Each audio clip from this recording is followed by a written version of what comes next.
What's up, guys? Welcome back to the channel. I know I said in the last video that I didn't know how much replayability Eric Church's Stick That in Your Country song has, but I've been listening to it a lot today.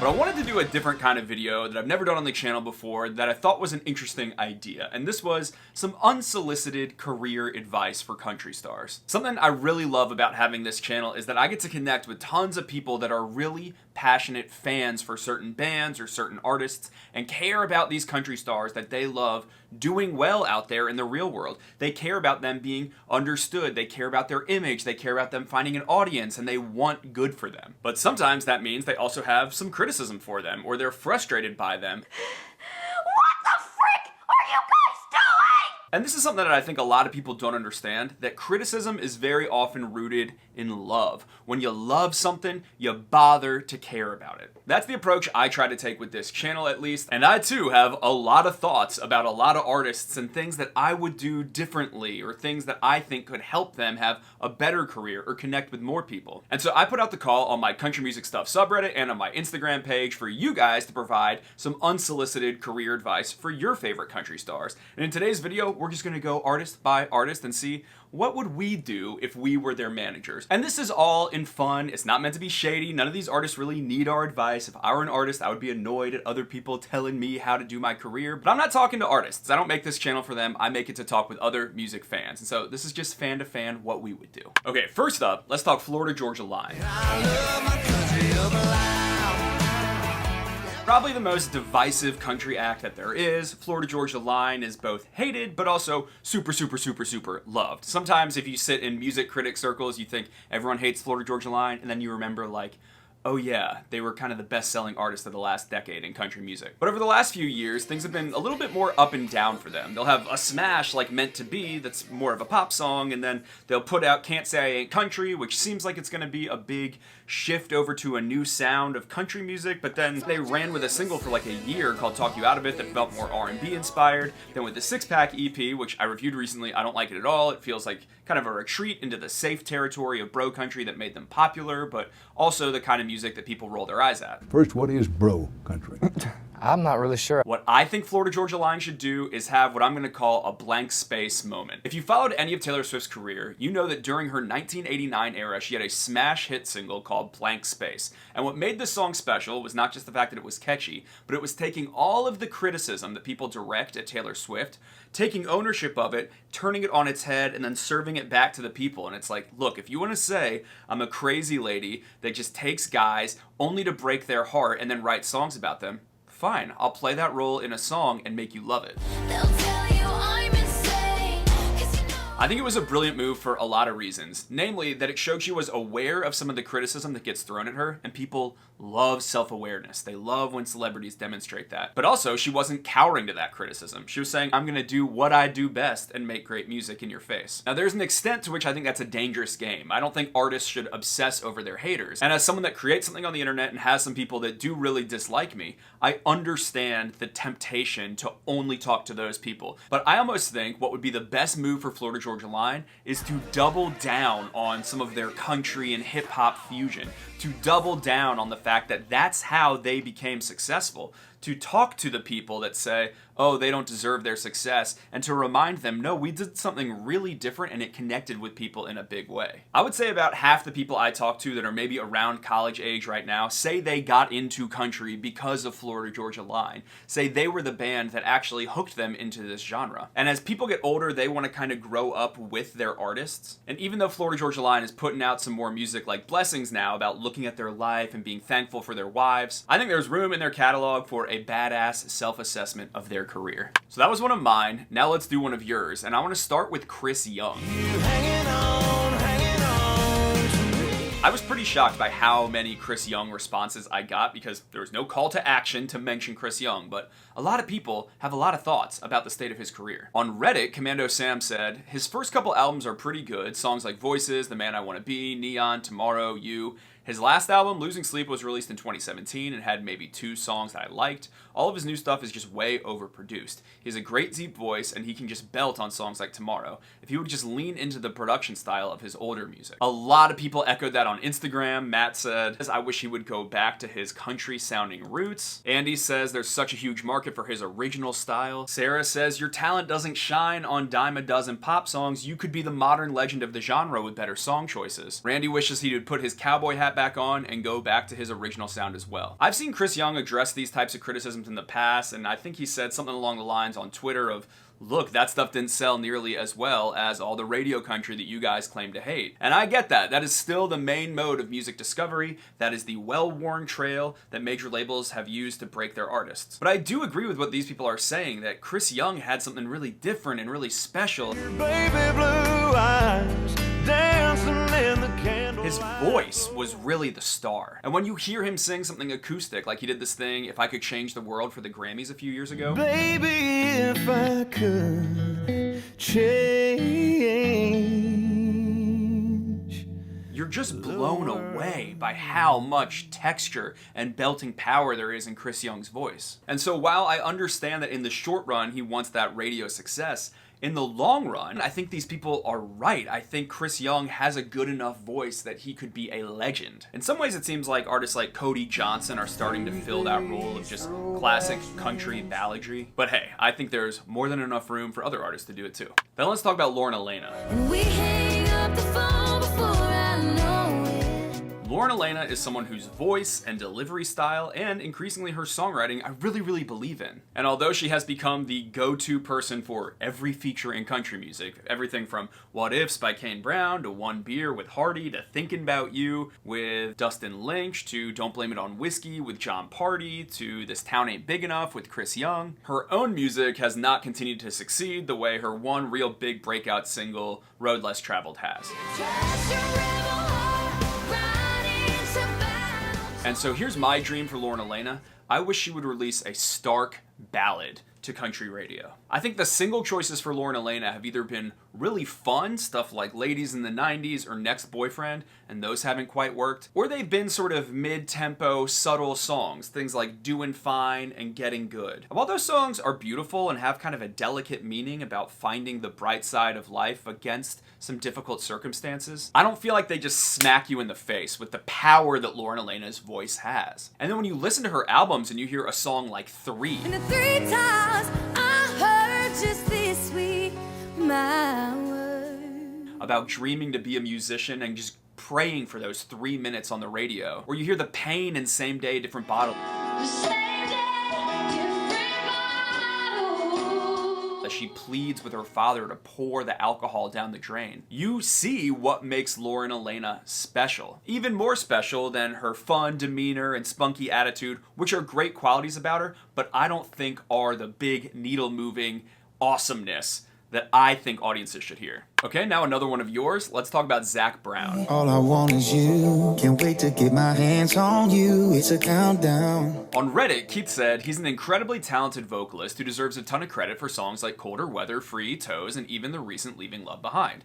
I get that he doesn't want to put himself in a country box, but there's a difference between experimenting with sound and completely changing it into something completely distinct from what it was. I personally loved the Jekyll and Hyde album and what it had to offer. There were several songs with influences by other genres such as jazz and rock, but they still sounded like Zac Brown Band.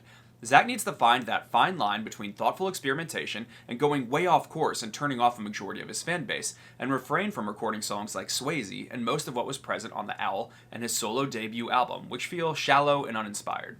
On the whole, I really agree with that assessment from Keith. I've said in all my videos about Zac Brown that I don't think the issues with The Owl and with his album The Controversy were really due to him wanting to try something different in a different genre. Zac Brown Band never really fit that perfectly into the country genre to begin with. I've always thought that it had a lot more to do with a lack of substance. When you love an artist that has made lyrically and musically rich songs like Free and Highway 20 Ride, It's hard not to feel sad when then that artist is making a lot more synthetic music that also feels a lot stupider and shallower, like OMW and Swayze. I can't be your Tom Cruise, bitch. I'm Patrick Swayze. And I think it was the lack of substance that people were really rejecting, but it got fused and conflated with this argument about whether Zac Brown was country or not. And I think he fomented anger about the whole situation Tell all the haters by constantly saying that it was people trying to put him in a box. You release a record on iTunes, you have to pick a category.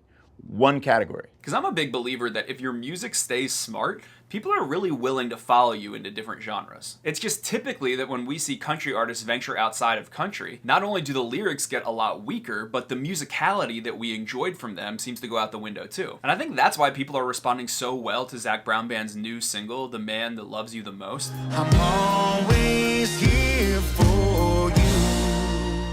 You've got heartfelt sentiments of a father, you've got beautiful harmonies on display in the chorus, the fiddle's coming back, and yet there's still some big pop-y production on this, but it feels a lot more balanced. It just feels more thoughtful in general. And in the future, I don't know how Zac Brown's gonna look back at 2019, I don't know the whole story of why the controversy is constantly getting released and then taken off streaming platforms, and certain songs seem to just shift around.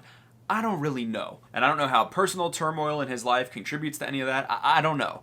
But I do know that when Zac Brown makes great music, it's great. It connects, and I want the best for him. Then let's mention Jon Pardi. Everyone here knows that I have a special place in my heart for Jon Pardi's last album, Heartache Medication. It was my #1 album of 2019, and I'm especially obsessed with one of the less country songs on that album called Tequila Little Time.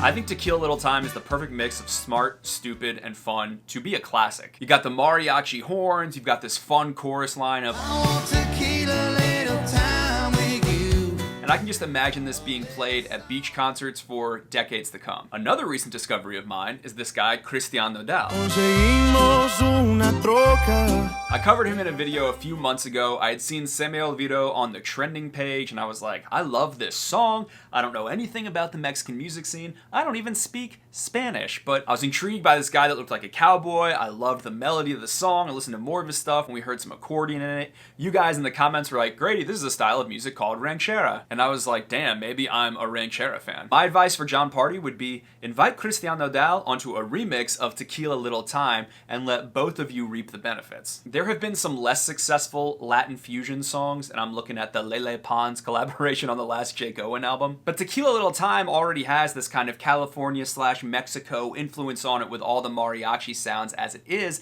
and I think you could flesh that out. You could add accordion and you could add a verse in Spanish, and it would just be so cool. It could also make the song an international hit, and it could introduce Christian to an American audience. I know this is a very specific one, and it just sort of serves two obsessions that I have right now musically, but I don't think it's a bad idea. And while we're on the subject of tequila, let's quickly talk about Miranda Lambert. I have been so excited to see Bluebird become a smash hit for Miranda Lambert, and it feels like the planets just aligned to let that happen, because the last few years she hasn't had a ton of radio success, but Bluebird had a great melody, interesting lyrics, and a message of hope that I think kind of dovetailed with the pandemic, and people were just looking for this song. And now it's on its way to going #1, and I'm just happy for her. I love Miranda Lambert. But I would love to see her follow up this song by releasing Tequila Does as a single. He don't love me like tequila does.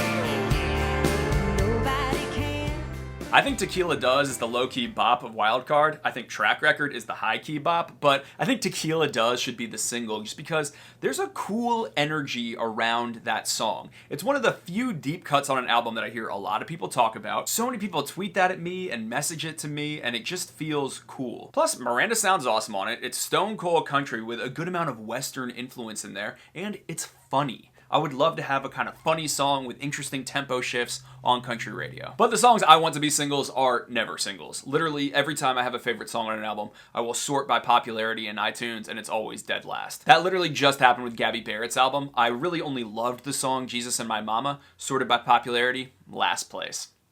Why, people? Why? You guys messaged me tons of stuff about a bunch of other artists. Some people said they want Maren Morris to make more songs like she made with the Highwomen on her solo material. A lot of people think that Kane Brown has an awesome voice that would actually be well suited to some more classic country sounds. There's a bunch of people that wish Keith Urban and Luke Bryan would stop being on spring break and make some more smart music, which Luke Bryan just did with that song Build Me a Daddy. That's a good song. But I'll save some of that stuff in case this video does well, and I'll keep some of these banked in a little folder on my desktop. I did want to address someone that got tons of comments right there with Chris Young though, and that's Luke Combs. As you might expect, the biggest star in country music at the moment, this comment on Instagram from Joey stood out to me. Advice for Luke Combs. Luke's absolutely crushing the game right now and arguably the hottest thing in country music. However, it would be great if he would quit teasing and playing his unreleased music so early. For example, his most recent album I felt like was mostly older songs because he'd been playing them live for a while. Doesn't leave much of a surprise factor when the albums come out. Love you, Luke. I don't quite know what I think about this comment from Joey because on the one hand, playing songs live early and previewing them online has served Luke Combs very well. You can tell he got a lot of his start by building clout on social media. He was a big Viner. He does play stuff early and he lets fans react to it and then follows the data. If a song really takes off or gets a lot of response, that can kind of clue you in to knowing you should release it. The same can be true for playing a song live. You can just feel which ones in a room make people get excited. I get frustrated that more artists don't do that. Some artists obsess over releasing a collection of songs and getting the perfect album cover and getting them to sound just right, and then no one really cares when they put out the song. And sometimes I think for smaller artists, like, get your music out there, record yourself on TikTok, singing a couple songs. If one of them goes viral, make that your single. At the same time, I do think Joey makes a good point that sometimes in country music, we are missing the fan culture that pop music enjoys. Sometimes you can watch pop artists release a music video or something and Twitter explodes as people comb through the video and want to find clues and analyze every lyric. Country music doesn't have that very often, and it's part of why it's really exciting when someone like Eric Church does drop a song like Stick That in Your Country Song. He kind of holds his cards close to his chest and then puts out a banger and sends shockwaves through the industry. And I would love to see that more in country music because it's fun. But obviously you gotta be a pretty big star to do it, and Luke Combs is certainly becoming a really big star, so I'm interested to see what he does moving forward, if in future albums he kind of is a little bit more secretive and then drops a big song. Because some of that excitement is missing, especially now when you get like 5 or 6 songs from an album before the album's released and you're like, really? We get 3 or 4 new songs? But like I said, I don't blame artists for doing that because you can test songs early now. You can just trust the data. Morgan Wallen is doing this. He's playing all these songs on Instagram right now and is like, just tell me if you like it, if I should put this on my next album. That's me thinking with my businessman cap a little more than thinking like an artiste, but this is a business. And now I'm gonna listen to my own advice, and instead of shooting and shooting and shooting for even longer, I'm gonna say, let's see if anyone cares about this video. I could see it doing well, I could see it flopping, but if the data's good, maybe we can do more of this in the future. So feel free to argue with any of these. If you have any artists that you wanna give advice, you can leave that in the comments, try to be constructive, and look, if you're a little bit shady, I'm not gonna say I'm not gonna look at it, but just have a conversation down in the comments below. Like this video if you liked it, let me know if you want more of them. There will be more videos soon, and bear with me if there are any delays while I get all my stuff into a new apartment.